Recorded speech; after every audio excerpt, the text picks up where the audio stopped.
Next Chittagong armoury raid 1930, also known as Chittagong uprising.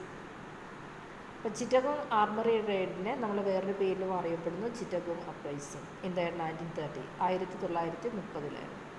This was an attempt by revolutionaries to raid the police armoury. അപ്പോൾ ഇവിടെ എന്ന് പറയുന്നത് police പട്ടാള camp, അവരുടെ ഉപകരണങ്ങൾ അല്ലെങ്കിൽ അവരുടെ ആയുധങ്ങൾ പിടിച്ചെടുക്കുക എന്ന ലക്ഷ്യത്തോടു കൂടിയാണ്. And the auxiliary forces of armoury from Chittagong. The raiders were not able to locate any arms. പക്ഷേ ഈ റൈഡേഴ്സിന് അവിടെ ആംസ് ലൊക്കേറ്റ് ചെയ്യാൻ അല്ലെങ്കിൽ ആയുധങ്ങൾ കണ്ടെത്താൻ കഴിഞ്ഞില്ല. But were able to cut telephone and telegraph wires. പക്ഷേ ടെലിഫോൺ ലൈൻസും അതുപോലെ ടെലഗ്രാഫ് വയേഴ്സും അതായത് കട്ട് ചെയ്യാൻ മാത്രമേ അവർക്ക് കഴിഞ്ഞുള്ളൂ. After the raid Sen hoisted an Indian flag at the police armoury. അപ്പോൾ റെയ്ഡിന് ശേഷം അദ്ദേഹം എന്താ ചെയ്തത്? Sen hoisted an Indian flag at the police armoury. Police ആർമറിയിൽ ഇന്ത്യൻ ഫ്ലാഗ് ഉയർത്തി. Many of the revolutionaries involved escaped but some were caught. അപ്പോൾ ഒരുപാട് റെവല്യൂഷണറീസ് അതിൽ രക്ഷപ്പെടുകയും കുറേ പേരെ പിടിക്കുകയും ചെയ്തു. Many of the revolutionaries sentenced to imprisonment. അപ്പോൾ അവരെല്ലാവരെയും എന്ത് ചെയ്തു? ജയിലിലടച്ചു. Next central assembly bomb case 1929.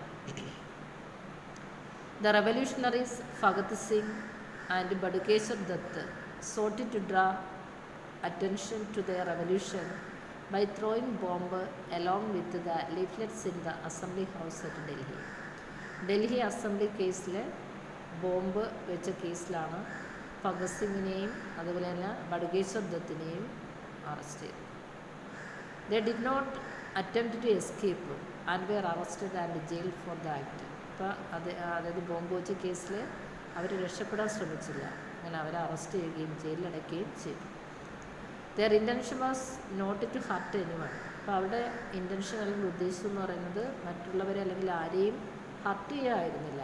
But to popularise their revolutionary activities and philosophy. അപ്പോൾ അവരുടെ തത്വങ്ങളും അതുപോലെ തന്നെ അവരുടെ റെവല്യൂഷണറി ആക്ടിവിറ്റീസും പോപ്പുലറൈസ് ചെയ്യുക അല്ലെങ്കിൽ എല്ലാവരിലും ഇവരുടെ പ്രവർത്തനങ്ങൾ എത്തിക്കുക എന്നത് മാത്രമായിരുന്നു അവരുടെ ലക്ഷ്യം. Bhagat Singh was re arrested in connection with the murder of British police secretary JP Soundar.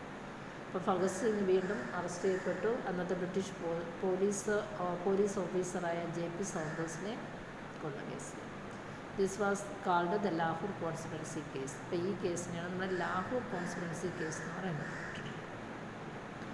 Saunders were killed mistakenly as the real target was another police officer, James Scott. അപ്പോൾ അവിചാരിതമായിട്ടാണ് അദ്ദേഹം കൊന്നത്, അല്ലെങ്കിൽ അദ്ദേഹത്തിന് കൊല്ലേണ്ടി വന്നത്. പക്ഷേ അവരുടെ റിയൽ ടാർഗറ്റ് എന്ന് പറയുന്നത് അന്നത്തെ പോലീസ് ഓഫീസറായത് ജെയിംസ് സ്കോട്ട് ആയിരുന്നു. And who was responsible for the lathi charge that was killed Lala Lajpat Rai. അപ്പോൾ ലാല ലജ്പത് റായി പരിക്കേൽക്കുകയും അല്ലെങ്കിൽ ലാത്തി ചാർജിൽ മാരകമായി പരിക്കേൽക്കുകയും അദ്ദേഹം പിന്നീട് മരണമടയുകയും ചെയ്തു.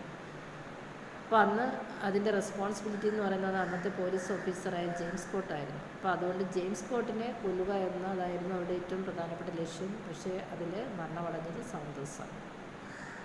Others involved in this killing were Hindustan Socialist Republican association.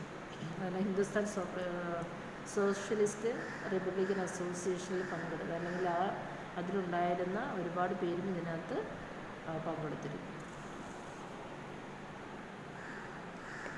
While in prison, Bhagat Singh, Rajguru, Sukhdev along with other police prisoners went on hunger strike to demand better conditions of prisoners in the jail. അപ്പോൾ ജയിലിൽ അവർക്ക് better conditions demand ചെയ്തുകൊണ്ട് അവർ hunger സ്ട്രൈക്കും conduct ചെയ്തു. After the trial all 3 were sentenced and executed by hanging March 1931. അപ്പോൾ ഭഗത് സിംഗ്, രാജഗുരു, സുഖദേവ് സിംഗ് ഇപ്പോൾ ഇവർ 1931 trial conduct ചെയ്യുകയും വിചാരണ വയ്ക്കുകയും വിചാരണയ്ക്ക് അവസാനം തൂക്കിക്കൊല്ലുകയും ചെയ്തു.